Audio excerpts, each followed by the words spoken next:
할렐루야. 네, 수요예배에 나오신 모든 성도분들을 주님의 이름으로 축복하고 환영합니다. 오늘 예배 시간 길이요 진리요 생명 되신 예수님을 찬양하는 시간이 되기를 원합니다. 함께 이 시간 찬양하겠습니다.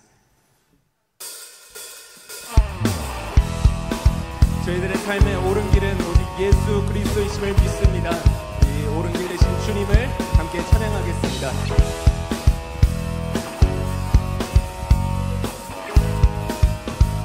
옳은 길 따르라, 옳은 길 따르라, 의의 길을, 세계 만민의 참된 길, 이 길 따라서 살기를 온 세계에 전하세.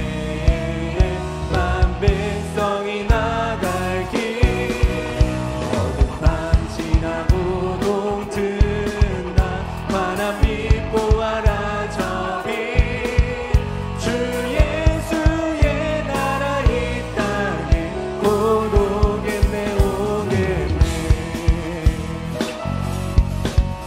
진행드리며 나가겠습니다. 주 예수 따르라, 주 예수 따르라, 승리의 주, 세계 만민이 나갈 길과 진리요 참 생명, 내 창범을 부수고 다 따르라 화평화. 어두운 밤 지나고 동튼다, 환한 빛 보아라 저 빛, 주 예수의 나라 이 땅에 곧 오겠네. 놀라운 이 소식 알리어라, 놀라운 이 소식 알리어라, 세계 만민을 구하러 내 주 예수를 보내신 참 사랑의 하나님, 만 백성이 따를 길, 어두운 밤 지나고 동튼다, 환한 빛 보아라 저 빛, 주 예수의 나라 이 땅에 곧 오겠네 오겠네. 함께 4절 찬양 드리겠습니다. 고난 길에 치고, 고난 길에 치고 찾아온 길, 많은 백성을 구한 길, 나와서 믿으면 온 세상이 마침내 이 진리에 살겠네.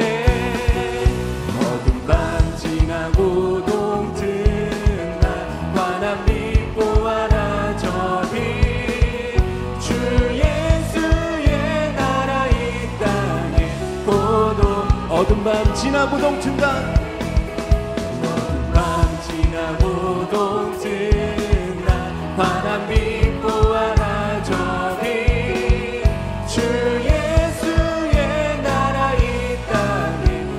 우리 다시 한 번 더 고백하겠습니다. 어두운 밤 지나고, 어두운 밤 지나고 동튼다, 환한 빛 보아라 저 빛, 주 예수의 나라 이 땅에 곧 오겠네 오겠네. 우리 옳은 길 되신 주님께 영광의 박수 올려드리겠습니다. 할렐루야. 우리의 말씀은 영원하실 줄 믿습니다. 우리 영원하신 그 말씀 앞에 나가기로 결단하며 함께 찬양드리도록 하겠습니다. 푸른 마르고, 푸른 마르고 꽃은 시들아, 주의 말씀은 영원해. 푸른 마르고, 푸른 마르고 꽃은 시들아, 주의 말씀은 영원해. 우리 다시 한 번 더 고백하실까요? 푸른 마르고, 푸른 마르고 꽃은 시들아, 주의 말씀은 영원해. 푸른 마르고 꽃은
다시 한번 고백하실까요?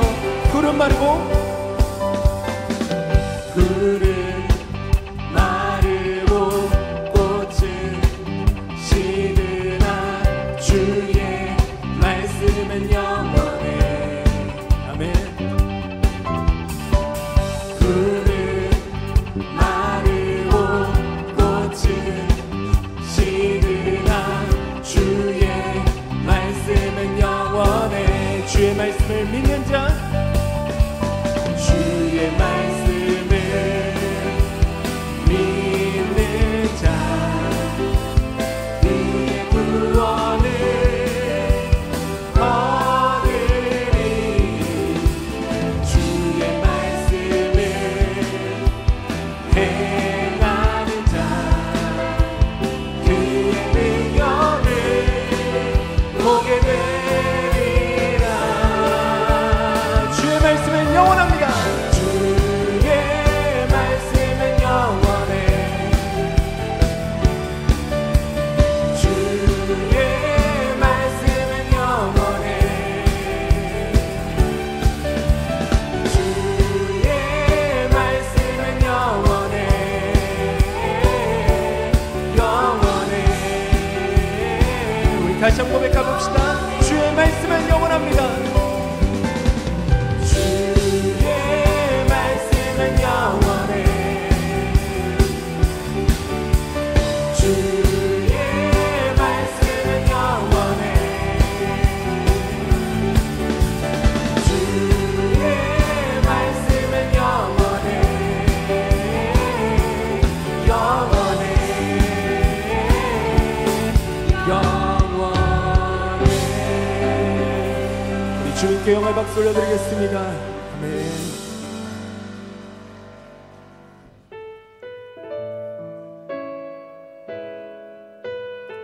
저희 사랑의 하나님께서는 저희들의 기도하는 것보다도 더욱 응답하실 하나님이심을 믿습니다. 그 하나님을 이 찬양으로 함께 고백하겠습니다. 나의 기도하는 것보다 더욱 응답하실 하나님, 나의 생각하는 것보다 더욱 이루시는 하나님, 우리 가운데 역사하신 능력대로 우리들의 간구함을 넘치도록 능히 하신 주님께 모든 영광과 존귀 찬양과 경배를 돌릴지어다.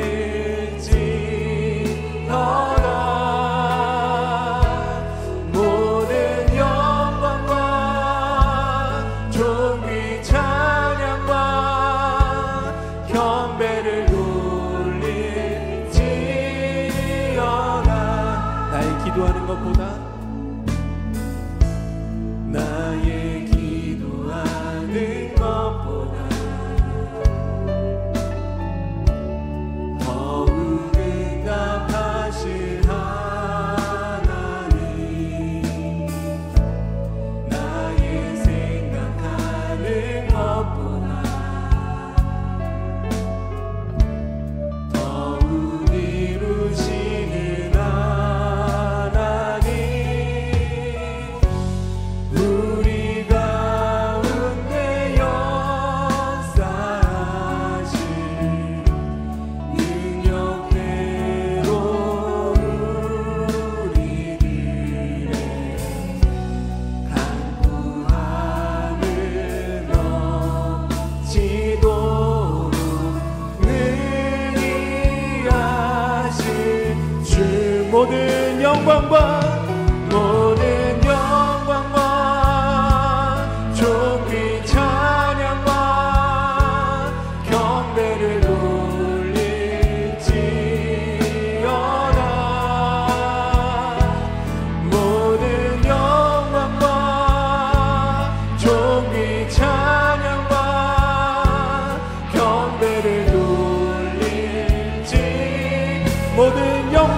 영광과 존귀밖에 없으신 주님을 찬양합니다.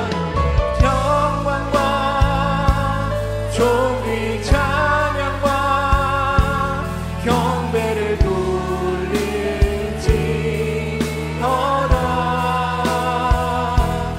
모든 영광과 존귀 찬양과 경배를 돌릴지. 모든 영광과 존귀와 능력 받으소서.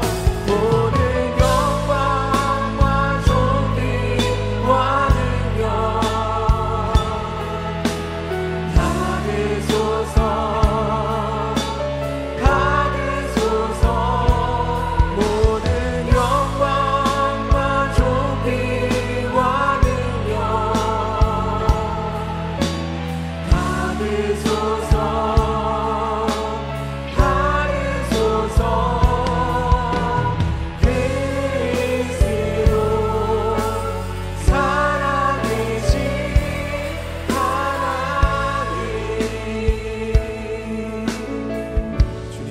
영광 받으소서. 주님 큰 영광 받으소서. 홀로 찬양 받으소서. 모든 이름 위에 뛰어난 이름 온 땅과 하늘이 다 찬양해. 겸손하게 우리 무릎 꿇고 주 이름 앞에 영광 돌리세. 모두 절하세. 독생자 예수 주님께 찬양 드리리. 모든 영광과 모든 영광과 존귀와 능력 주님 받으소서. 받으소서. 모든 영광과 존귀와 능력 받으소서. 받으소서. 그리스도 살아계신. 우리 다시 한번 고백하겠습니다. 주님 큰 영광 받으소서. 주님 큰 영광 받으소서. 홀로 찬양 받으소서. 모든 이름 위에 뛰어난 이름 온 땅과 하늘이 다 찬양해. 겸손하게 우리 무릎 꿇고 주 이름 앞에 영광 돌리세. 모두 전하세. 독생자 예수 주님께 찬양 드립시다. 주님께 찬양 드리리. 모든 영광과 존귀와 능력 받으소서. 받으소서. 모든 영광과 존귀와 능력 받으소서. 모든 영광과 존귀와 능력 받으소서. 영광과 존귀와 능력 받으소서. 받으소서. 모든 영광과 존귀와 능력 받으소서. 우리 주님께 두 손 높이 들고 함께 고백하겠습니다. 모든 영광과 존귀와 능력 받으소서.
저희 시간 함께 기도하길 원합니다.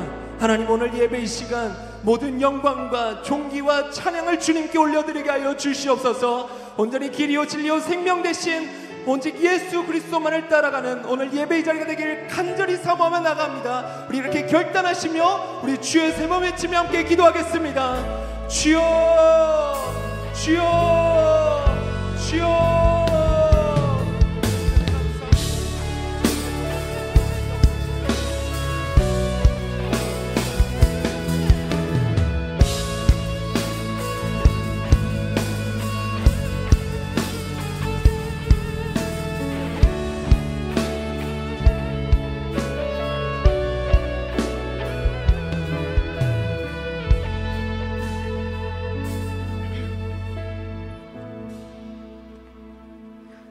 하늘에 계신 생명의 근원 되신 하나님 아버지, 귀하신 예수 그리스도를 이 땅에 보내주시고 중보로 하나님의 자녀가 될 수 있는 계기를 주시고 저희들을 수요 예배로 인도해 주심에 감사드립니다.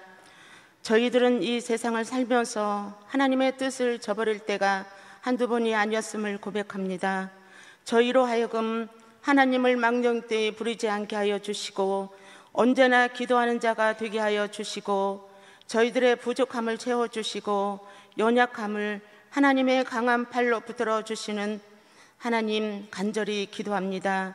저희들이 부족할 때 믿음으로 바르게 잡아주시고 주님의 은혜 안에서 큰 소망을 가지고 살아갈 수 있도록 예수님의 통로로 부족한 저희들을 귀하게 사용하여 주시옵소서. 날마다 우리들에게 정직한 영을 새롭게 하여 주시옵소서. 하나님, 아픈 곳에 슬픔이 있는 곳에 간절히 기도합니다. 화성 화재 공장을 위해 기도합니다. 많은 희생자 위에 하나님의 위로와 손길이 정말 필요합니다. 가장이자 아들이자 딸이자 외국인 근로자들을 위해 기도하고 신속하게 모든 일이 잘 처리되도록 주님 기도합니다. 그곳에 함께 해주시고 내 가족인 것처럼 우리가 이 자리에서 간절히 기도하는 하나님의 자녀들이 되도록 간절히 기도합니다. 안산 제일 공동체를 위해 기도합니다.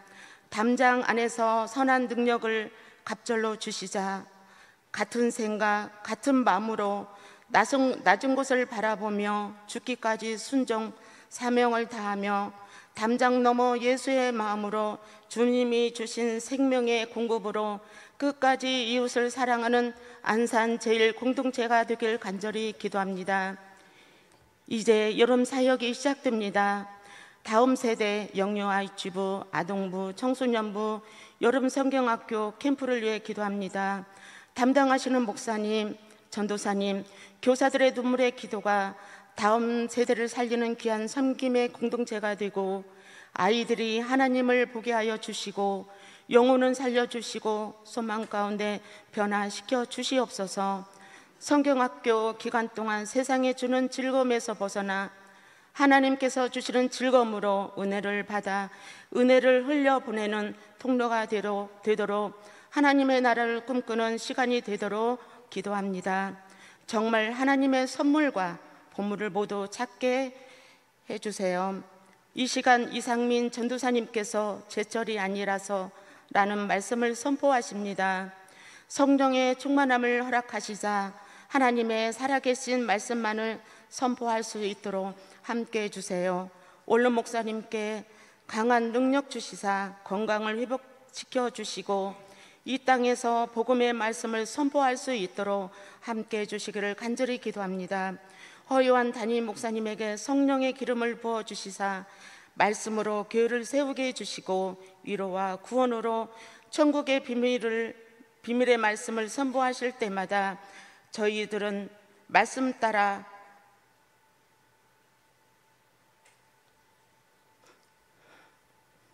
행하는 귀한 지체들이 되기를 간절히 기도합니다. 목사님 가정에도 은혜의 축복으로 함께 해주시기를 간절히 기도합니다. 함께 동역하는 부목사님에게 동일한 축복으로 참 목자로 쓰임받게 해주시고 교구를 크게 부흥시키는 귀한 지도자로 사용하여 주시옵소서.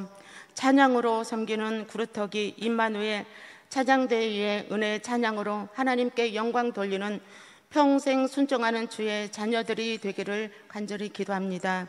나의 기쁨, 나의 소망, 나의 생명 되시는 예수님의 이름으로 기도합니다. 아멘.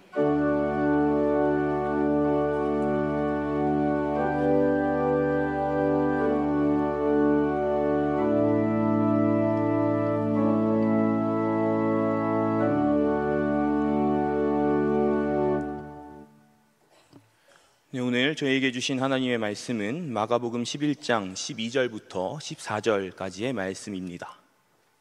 마가복음 11장 12절부터 14절까지 말씀입니다.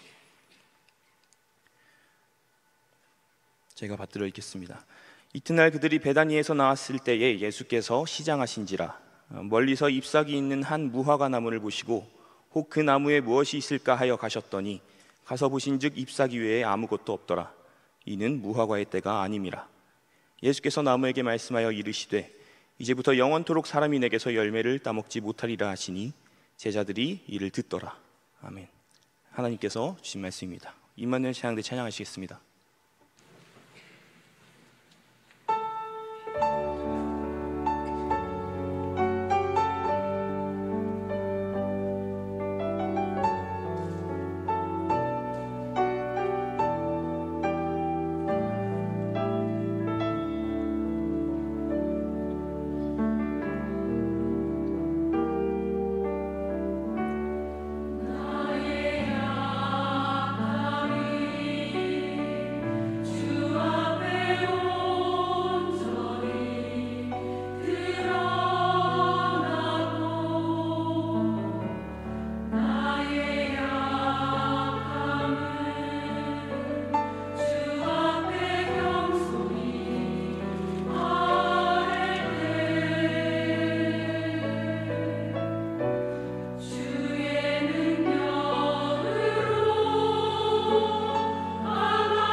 신앙의 고백대로 사는 저희 되길 원합니다.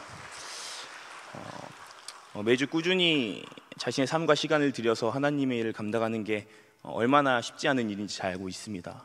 우리를 그렇게 감당하는 임마누엘 찬양대와 우리 그루터의 찬양팀 하나님께서 기쁘게 보실 줄로 믿습니다. 오늘도 예배 가운데 나오신 성도님들을 하나님께서 기쁘게 보실 줄로 믿습니다. 저 요즘 좀 자주 보지 않나요? 지난 금요일에도 설교했는데 또 바로 지금 수요 예배 설교를 또 합니다. 브릿지워시 오셨던 분들은 좀 본 얼굴 또 봐가지고 좀 그렇겠어요. 가뜩이나 그날은 공동기도문 때부터 쭉 제가 해가지고 저 참 길게 모셨는데요. 그래도 기억하실지 모르겠지만 제가 금요일에 드렸던 말씀이 있습니다. 잘생긴 얼굴은 계속 봐도 질리지 않습니다. 함께 말씀 나누겠습니다. 아시다시피 예수님께서는 예루살렘에 나귀 타고 입장하셨습니다. 거기서 사람들에게 환영도 받으시고 성전도 둘러보셨습니다. 그러다 날이 저물어서 예수님께서는 제자들과 베다니라는 곳으로 가셨습니다. 베다니는 히브리어로 집을 뜻하는 베이트라는 말과 무화과 열매를 뜻하는 테에나의 합성어입니다. 직역하면 무화과의 집 정도가 되겠죠. 아마 무화과 나무가 많은 동네였던 것 같습니다. 그리고 오늘 저희가 다룰 이야기도 이 무화과 이야기입니다. 무화과의 집 베다니에 들어가신 다음 날 예수님과 제자들은 다시 거기에서 나옵니다. 성경에는 이때 예수님께서 배고프셨다고 기록되어 있습니다. 그래서 뭐 좀 먹을까 생각하실 때 마침 시야에 무화과 나무가 들어왔던 것 같습니다. 마침 잘 됐죠. 그래서 그 무화과 나무 가까이로 가셨습니다. 열매라도 좀 따서 먹어야겠다 생각하신 모양입니다. 그런데 이게 웬걸 잎사귀는 있는데 열매는 없더라는 겁니다. 왜인고하니 아직 무화과 열매가 열릴 때가 아니라는 겁니다. 제철이 아니라는 것이죠. 그런데 이어지는 예수님의 행동이 좀 이상합니다. 열매 없는 것이 당연한 이 나무에 대고 이 벼랑간 저주를 하시는 겁니다. 뭐라고 하시냐면요, 오늘 본문 14절을 제가 읽어드리겠습니다. 예수께서 나무에게 말씀하여 이르시되 이제부터 영원토록 사람이 내게서 열매를 따먹지 못하리라 하시니 제자들이 이를 듣더라. 즉 너는 앞으로 평생 열매 맺지 못할 것이다 하신 겁니다. 오늘 본문으로 삼진 않았지만요, 21절에는 그 무화과 나무가 뿌리째 말라버렸다고 기록되어 있습니다. 뭐랄까요, 조금 의아합니다. 조금 더 솔직히 말하면 예수님의 이런 행동을 이해하기가 어렵습니다. 무화과 나무 입장에서는 억울하지 않겠습니까? 아직 열매 맺을 때도 아닌데 굳이 찾아오셔서는 열매 내놓으라 하셨습니다. 제철이 아닌데 어떻게 열매를 맺겠습니까? 마음은 굴뚝 같아도 열매를 맺을 때가 아닌데 어떻게 드릴 수 있겠냐는 말이죠. 그런데 예수님은 그런 상황을 이해도 안 해주십니다. 알면서도 그러시는 건지 도리어 무화과 나무를 혼내십니다. 그냥 혼나는 것도 아닙니다. 아주 저주를 하십니다. 제철이 아니라서 열매 못 맺었는데 그런 나무에게 너 평생 열매 못 맺을 거다 하시는 겁니다. 이 무화과 나무 인생에, 아니 목생에 이런 억울한 일이 어디 있겠습니까? 사실 이 본문은 많은 사람들의 고개를 갸웃거리게 하는 말씀이기도 합니다. 실제로 이 구절을 문제 삼은 사람들도 제법 있습니다. 예를 들어 버트란드 러셀이라는 사람이 있습니다. 누군지 아시나요? 저는 누군지 잘 모릅니다. 근데 찾아보니까 그 노벨 수학상을 받은 저명한 인물이라고 합니다. 그런데 이 사람이 자신이 크리스천이 될 수 없는 이유를 이 본문을 들어 설명합니다. 예수님이 무화과 나무를 저주하신 것에 대해서 이렇게 해설하는데요, 이것은 이상한 이야기다. 왜냐하면 무화과의 때가 아니기 때문이다. 당신도 무화과 나무를 비난할 수 없을 것이다. 따라서 나는 이 이야기에서 예수의 지혜나 덕 어느 것도 느낄 수가 없다. 그러니까 성자라는 예수님이, 하나님의 아들이란 예수님이 이렇게 괴팍할 수가 하고 비난하는 것이죠.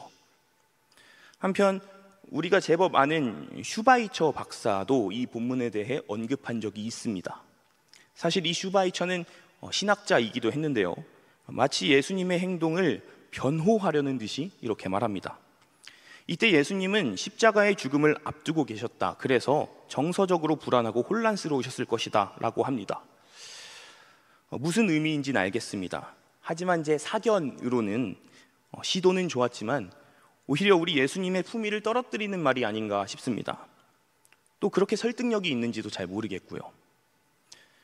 어쨌든 이렇게 무화과 나무를 저주하신 예수님의 행동은요, 신앙인도 또 비신앙인도 마음 어렵게 하는 이야기임에 틀림이 없습니다.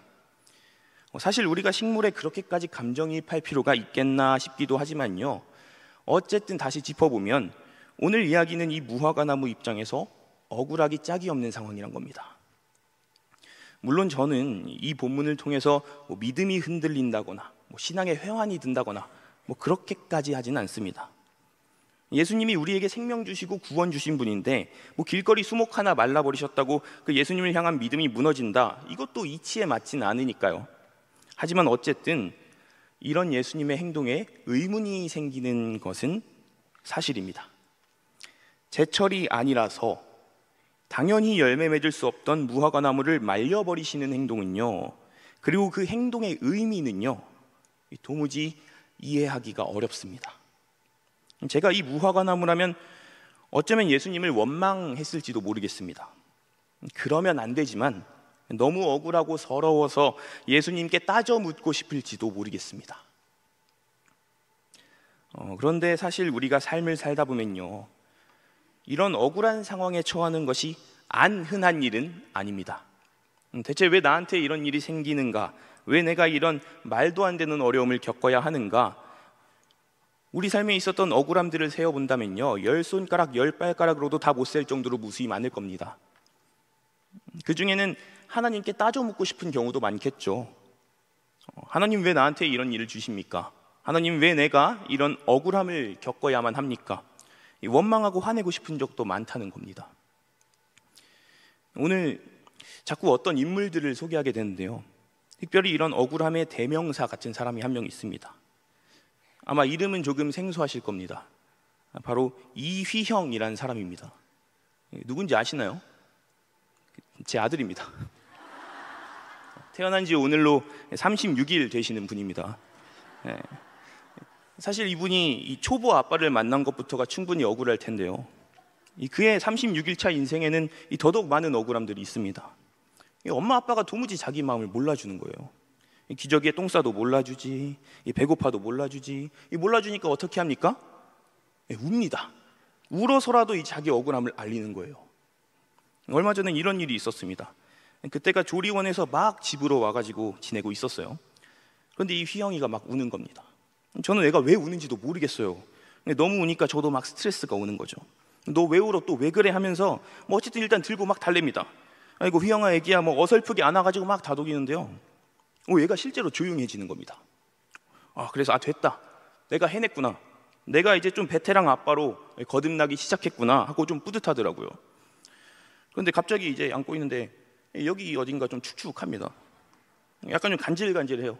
그래서 뭘 봤더니 좀 민망하지만 이 친구가 이제 제 가슴을 빨고 있는 거예요. 쭉쭉거리면서 이제 애기가 배고팠던 거죠. 지 엄마랑 헷갈리는 건지 배고프다고 막 저한테 그러고 있는 겁니다. 애기는 배고파서 막 밥 달라고 울고 있는데 아빠란 사람은 그거 알아주지도 못하고요, 오히려 시끄럽다고 왜 우냐고 말도 못한 애한테 따지고 있고, 이 얼마나 그 갓난 인생의 큰 시련이자 억울함입니까? 저는 가끔 그러거든요. 제 아들이 울고 있으면요, 야 휘영아 왜 우는지 말을 해, 이유를 좀 알려줘, 이유를 알아야 뭘 해줄 거 아니냐 하고 따집니다. 이 말도 안 되는 거죠. 말 못하는 애한테 말 안 한다고 화내는 꼴이 우스운 일입니다. 또 그래놓고는 밥 먹어야 할 때 밥도 제대로 안 주고, 울어야 할 때 운다고 뭐라 하고 너 왜 울어 하는 겁니다. 제 아들이지만 이 억울할 일이 참 많아요. 이 농담처럼 말씀드렸지만요, 다시 말씀드리지만 참 이 삶이라는 게, 또 신앙생활이라는 게 참 뜻대로 되지가 않습니다. 억울함 천지입니다. 하나님이 대체 나에게 왜 이러십니까? 나는 지금 충분히 힘든데 하나님 왜 날 더 힘들게 하십니까? 따져 묻고 싶은 게 한둘이 아니란 거죠. 눈물 날 일 참 많다는 거죠. 우리는 이미 삶 가운데 지칠 일이 너무나도 많습니다. 그런데 신앙생활을 하다 보면요, 이미 지쳐있는 그 가운데 요구되는 것들이 더 있습니다. 저는 여기 계신 성도님들의 삶을 다 알진 못합니다. 성도님들이 어떤 어려움 가운데 계시는지, 또 어떤 고민과 걱정 가운데 계시는지 정확히 다 알지는 못합니다. 하지만 이것 하나만큼은 확실한데요, 우리에게는 저마다 각자의 신앙적인 어려움들이 있다는 것입니다.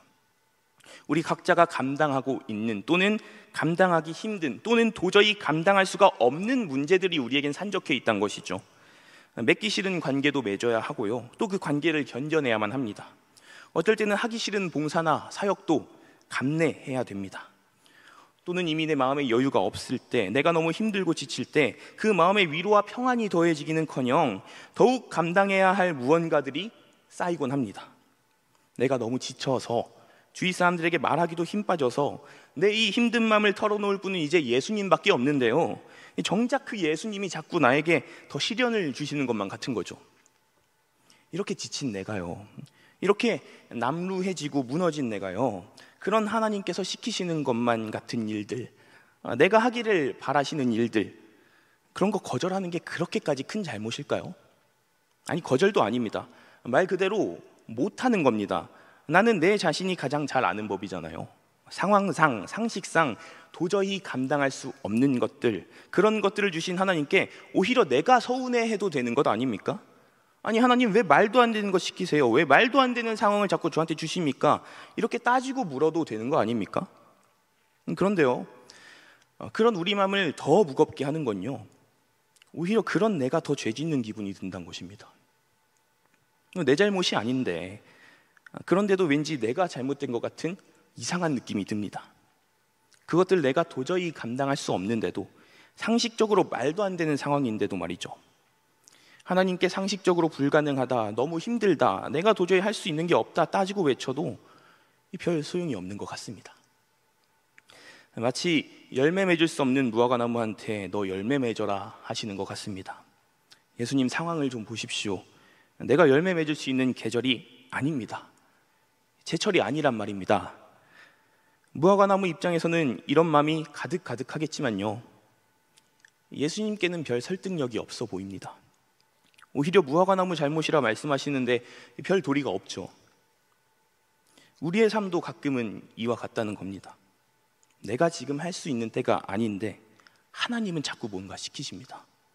상식적으로 불가능한 상황인데 내 마음에 뭔가 짐이나 어려움을 주십니다. 너무나도 단호하게, 또 너무나도 무겁게 말이죠.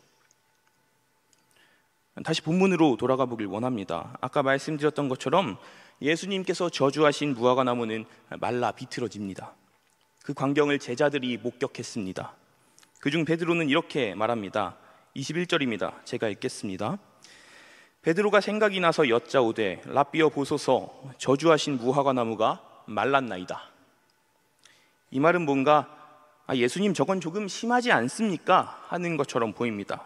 뭘 굳이 저렇게까지 하셨습니까? 하는 것이죠. 그런데요, 돌아오는 예수님의 대답은 조금 생뚱맞습니다. 22절과 23절입니다. 제가 읽어드리겠습니다. 예수께서 그들에게 대답하여 이르시되 하나님을 믿으라. 내가 진실로 너희에게 이르노니 누구든지 이 산더러 들리어 바다에 던져지라 하며 그 말한 것이 이루어질 줄 믿고 마음에 의심하지 아니하면 그대로 되리라. 아멘. 예수님, 무화과나무한테 왜 저렇게까지 하셨어요? 하는 베드로의 질문에 하나님 잘 믿어라, 믿음대로 될지어다 하시는 것입니다. 대체 이게 무슨 말인지 도통 알 수가 없습니다. 하지만 예수님께서 뭔가 비유를 하셨다는 사실 정도는 알겠습니다. 잠옷 생뚱맞게까지 느껴지는 이 대답은 뭔가 의미심장한 데가 있어 보이거든요. 게다가 예수님은 늘 비유를 즐겨 하셨고 특히 무화과 열매를 사용한 비유를 많이 보여주셨죠.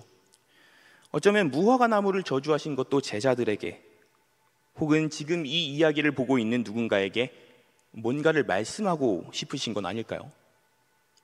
조금만 더 들어가 보겠습니다. 호세아 9장 10절 말씀 중에 일부를 소개해드리고 싶습니다. 제가 읽겠습니다. 옛적에 내가 이스라엘을 만나기를 광야에서 포도를 만남같이 하였으며 너희 조상들을 보기를 무화과 나무에서 처음 맺힌 첫 열매를 봄같이 하였거늘. 하나님은 이렇게 말씀하십니다. 이스라엘 보는 것이 무화과 나무 첫 열매를 보는 것 같다. 하나님께서 사랑하시는 이스라엘 백성들 볼 때에 너무나도 소중히 아끼셨다 합니다. 특히 마치 무화과나무 첫 열매를 보는 것처럼 아끼셨다고 합니다. 사랑하는 하나님의 자녀들은 무화과나무 열매처럼 소중하다라는 것이죠.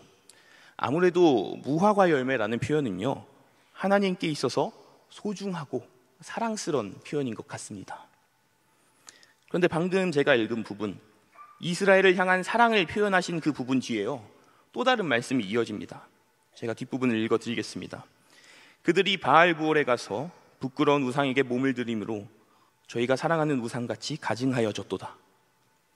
사실 읽어드린 구절이 담긴 호세아 9장은요, 이 호세아 시대 때 하나님께서 이스라엘 백성을 심판하기로 확정하신 내용입니다. 이유는요, 하나님께서 너무나도 사랑하는 백성들이 하나님을 떠났기 때문입니다. 무화과 열매와 같은 사랑스러운 백성들이 하나님의 뜻과 멀어지고 하나님의 말씀과 멀어지며 세상에 눈 돌리기 시작했다라는 것입니다. 하나님은 백성들을 사랑했지만 백성들은 세상을 사랑했습니다. 하나님의 말씀과 뜻보다 세상이 제공해주는 그런 것들에 더 시선이 빼앗겼던 것입니다. 하나님이 사랑하는 무화과 열매가 더 이상 맺히지 않습니다. 오늘 본문에서 무화과나무도 그 사랑스러운 열매를 맺지 못했습니다. 왜냐하면 세상의 기준과 상식이 하나님보다 앞섰기 때문입니다. 예수님이 열매 맺어라 말씀하셨지만 무화과나무는 자신의 때가 아니라며 열매 맺지 않았습니다. 세상에 정해진 기준과 상식으로는 제철이 아니라는 것입니다. 예수님은 배고프셨습니다. 그래서 무화과 열매가 필요하셨습니다. 하지만 무화과나무는 아니요, 예수님 아직 제 때가 아닙니다 하며 그대로 있는 것입니다.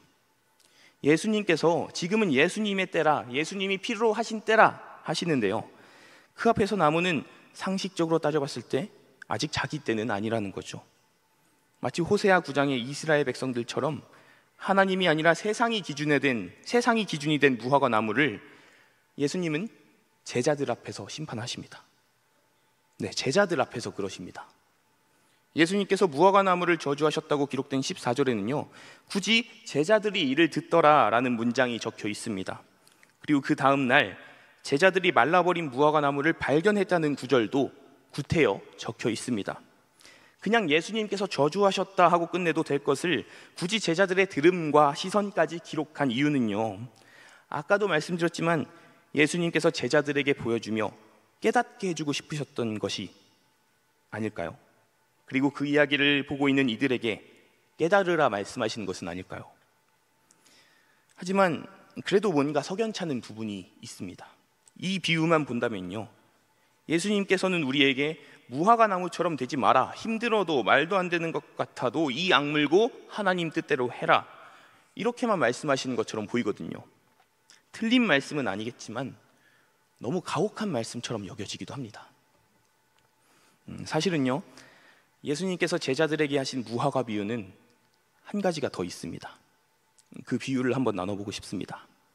같은 사복음서 중 하나인 누가복음 13장 6절부터 9절인데요, 이 부분은 제가 세번역 성경으로 한번 읽어드리겠습니다.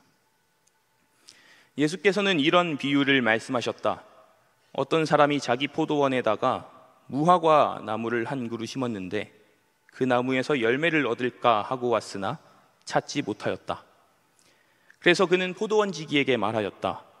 보아라, 내가 새해나 이 무화과 나무에서 열매를 얻을까 하고 왔으나 열매를 본 적이 없다.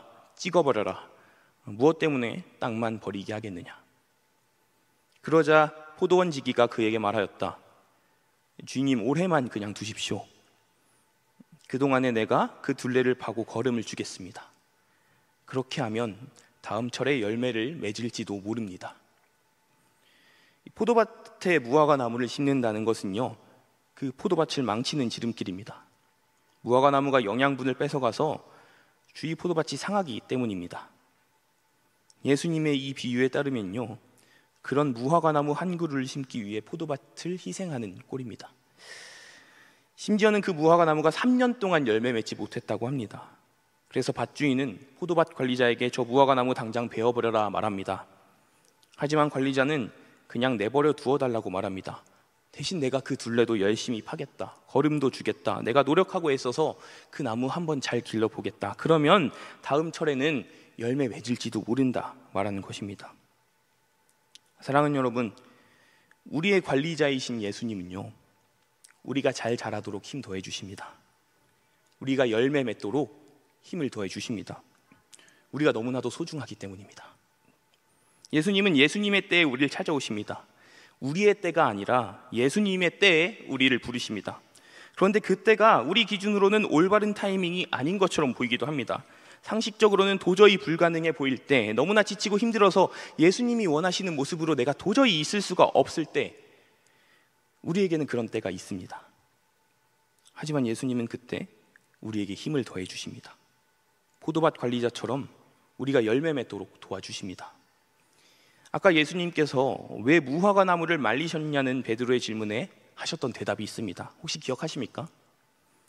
하나님을 믿어라, 믿음대로 될지어다 대답하셨습니다.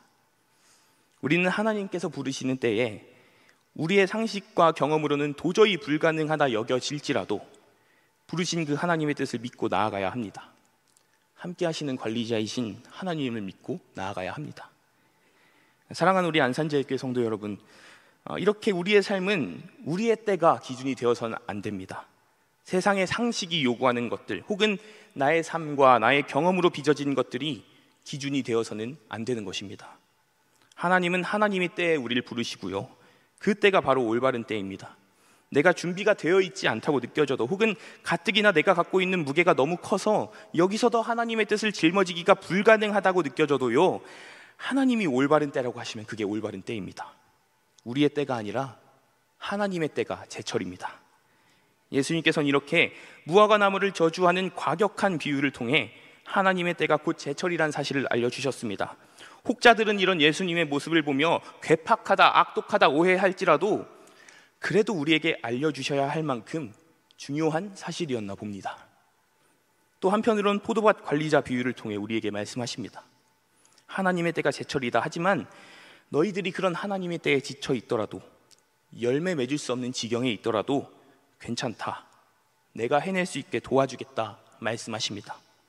다른 포도밭 틈에서 자라느라 고생할지라도, 3년, 4년 그 이상이 걸릴지라도 땅 파고 물 주고 거름 주고 애쓰는 관리자처럼 열매 맺을 수 있게 함께 해주겠다 말씀하십니다. 사랑하는 성도 여러분, 우리는 기억해야 합니다. 예수님께서 우리에게 알려주신 그 뜻을 기억해야 합니다. 오늘날 당신의 성품을 향한 오해마저 감당하면서까지 알려주신 뜻입니다. 하나님의 때 앞에서 우리의 때는 없습니다. 하나님의 때가 곧 제철입니다. 우리가 어떤 지경과 상황에 있더라도 하나님께서 하나님의 때라고 부르시는 그때 함께 하신 하나님을 믿고 아멘으로 순종하며 나아간 저희가 되기를 소망합니다. 그래야 우리는 열매를 맺게 해주실 예수님의 은혜를 기대하며 벅찬 마음으로 한 걸음 한 걸음 다시 나아갈 수 있어야 합니다. 지금 무언가 감당하고 있는 분이 계시다면요, 아니면 도저히 감당할 수 없을 것 같은데 주어진 하나님의 뜻 앞에서 망설이고 계신 분이 계시다면요, 너무나도 힘들고 이치에 맞지 않다고 느껴지시겠지만 그래도 하나님을 믿어보면 좋겠습니다. 함께 하시는 하나님을 믿어보시면 좋겠습니다.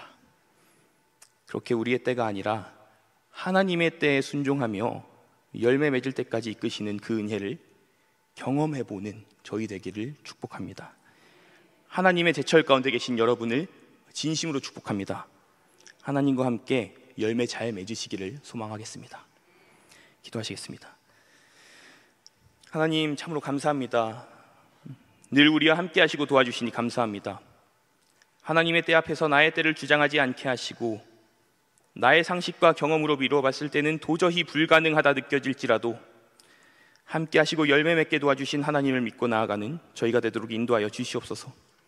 그리하여 하나님 앞에서 나의 때가 아니라 주장하며 열매 맺지 못하는 무화과 나무가 되지 않고 하나님의 때에 순종과 감사와 벅참으로 나아가 하나님 주신 은혜로 말미암아 열매를 틔우는 우리가 되도록 인도하여 주시옵소서. 하나님의 때가 제철이라 고백하며 우리의 모든 것을 주님의 계절에 맡기는 우리가 되도록 우리 마음 이끌어 주시옵소서. 이 모든 것들 감사드리며 살아계신 예수 그리스도의 이름으로 기도드립니다. 아멘. 찬송가 425장 찬송하시겠습니다.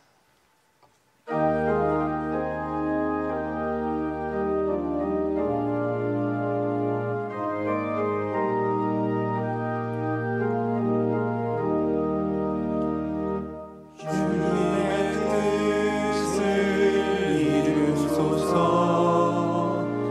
고요한 중에 기다리니 주님과 같은 날 빚으사 주님의 영상 만드소서. 주님의 뜻을 이루소서. 주님 발 앞에 엎드리니 나의 맘속을 살피시사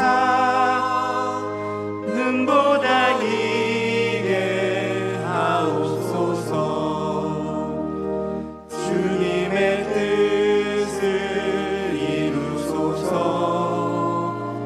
병들어 몸이 피곤할 때 권능의 손을 내게 펴사 강건케 하여 주옵소서.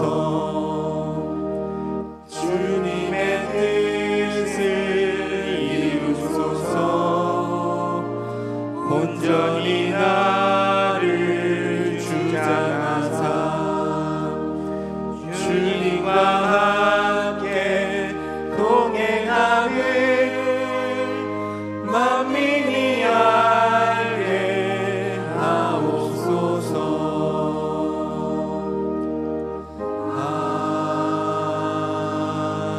아멘.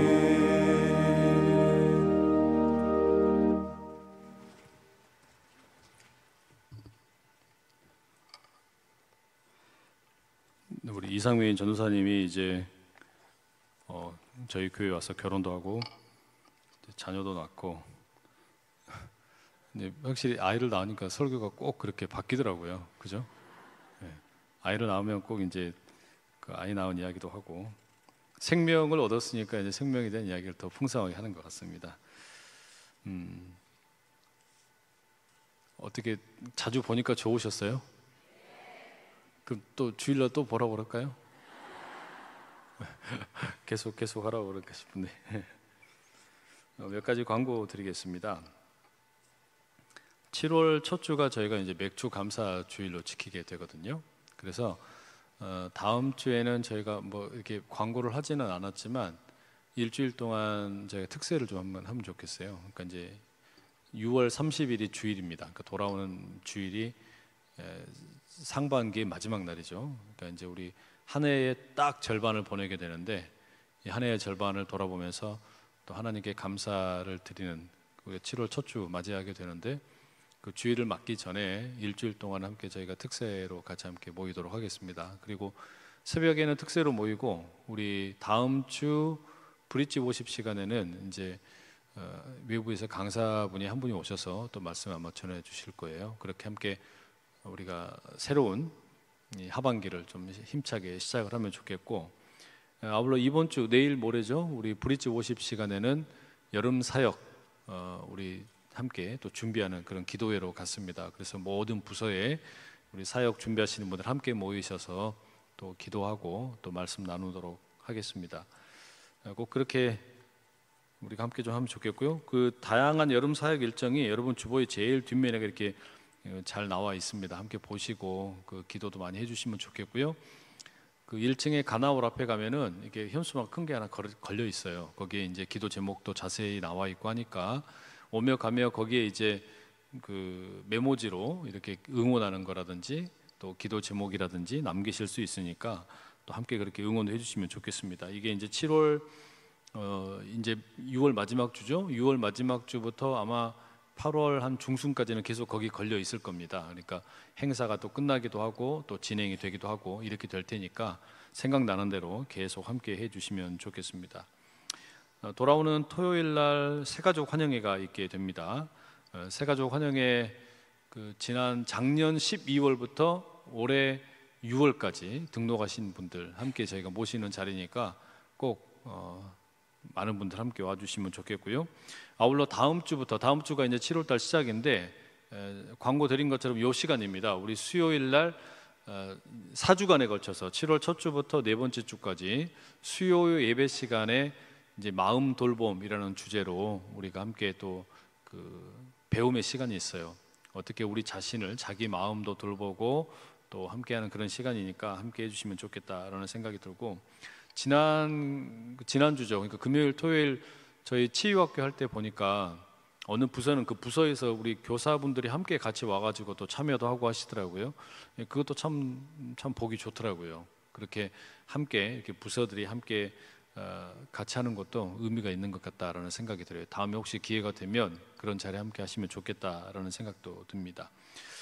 우리 이 시간에 말씀 붙잡고 한번 같이 기도하시면 좋겠습니다. 제철이 아니어서 열매 맺지 못합니다. 그 무화과 나무를 향한 예수님의 조금은 기이한 행동, 어찌 보면 비유 행동인데요.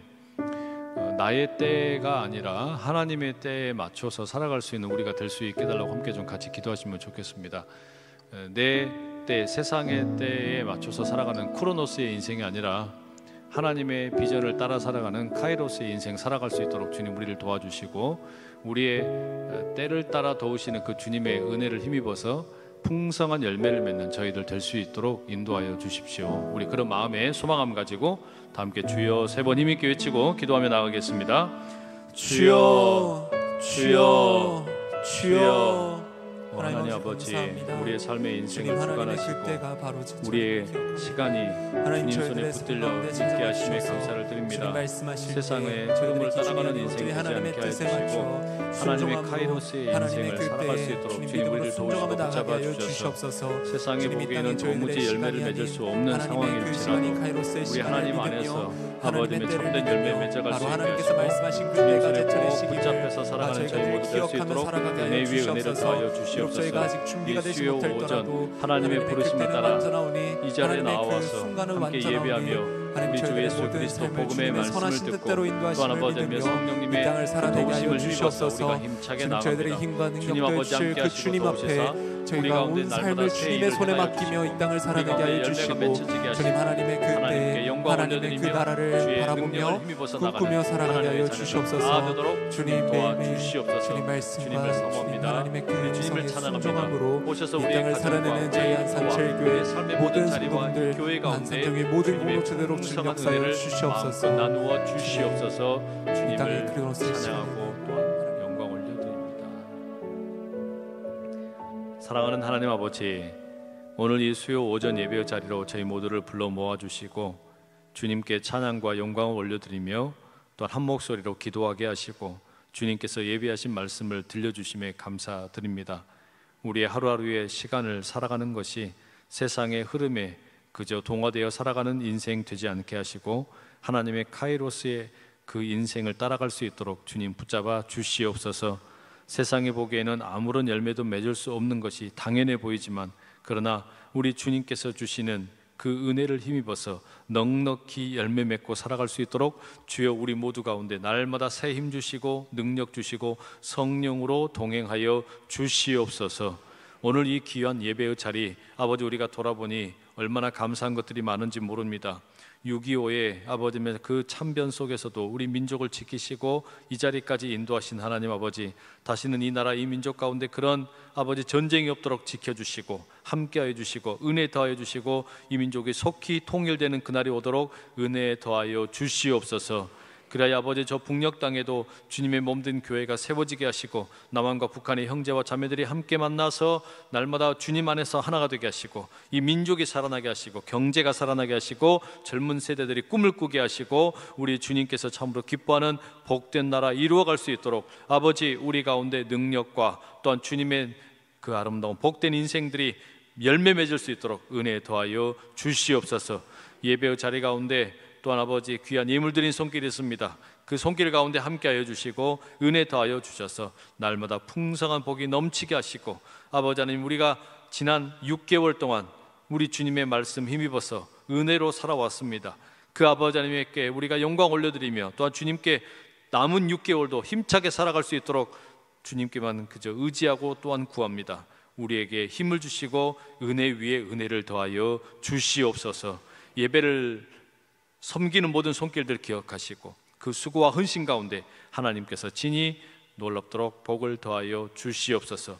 우리 주님께만 모든 영광과 찬송과 존귀를 올려드리옵고 이제는 우리 주 예수 그리스도의 은혜와 하나님 아버지의 사랑과 성령님의 교통하심이 주님께서 이끄시는 대로 세상의 시간이 아니라 하나님의 시간 속에 살아가며 풍성한 열매를 맺기를 소망하는 모든 하나님의 사람들 머리 위에 영원히 함께 하시기를 간절히 축원하옵나이다.